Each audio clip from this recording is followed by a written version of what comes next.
300 కోట్ల రూపాయలకి బ్యాండ్ వేసినటువంటి కంపెనీ. ఏది బెజవాడలో.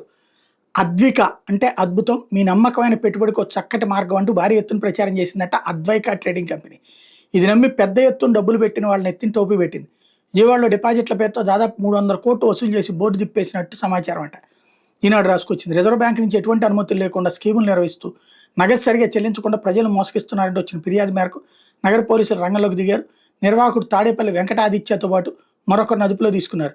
ఆదిత్య విజయవాడలో కొన్నాళ్ళు ఎల్ఐసి ఏజెంట్గా పనిచేశాడు. తక్కువ సమయంలో భారీ లాభాలు పొందాలన్న ఆశతో 2022లో నగరంలోని గుణదల ఎల్ఐసి కాలనీలో అద్వైక ట్రేడింగ్ కంపెనీ ఏర్పాటు చేశాడు. ఫారెక్స్ ట్రేడింగ్, ఈక్విటీలో పెట్టుబడుల పేరుతో ఆకర్షణీయంగా ప్రచారం చేశారు. 1,00,000 పెట్టుబడి పెడితే నెలకు 6% 6,000 వడ్డీ ఇస్తామని ఆచి చూపాడు.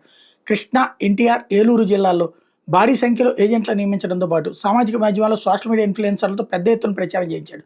దీంతో అనతి కాలంలో 1,200 మంది 300 కోట్ల వరకు పెట్టుబడులు పెట్టారు. వీళ్ళకి తొలుత సక్రమంగా చెల్లిస్తూ వచ్చాడు. 8 నెలల నుంచి డబ్బులు ఇవ్వడం మానేశాడు. ఏలూరు జిల్లా ముదినేపల్లి మండలం చెన్నవరానికి చెందినటువంటి వీరమల్లు గణేష్ హైదరాబాద్లో software engineer. Advaika agent Nagasuresh మాటలు నమ్మి గణేష్ తొలుత 1,00,000తో మొదలుపెట్టి దశల వారీగా 53 లక్షలు పెట్టారు. నిర్వాహకులు ఏడాదిన్నరలో ఆయనకు వడ్డీ రూపంలో 13 లక్షల వరకు చెల్లించారు. ఈ ఏడాది ఫిబ్రవరి నుంచి డబ్బు ఇవ్వడం మానేశారు. దీంతో ఆదిత్య విజయవాడలోని అద్వైక కార్యాలయంకి వచ్చి ఆదిత్య నిలదీశారు.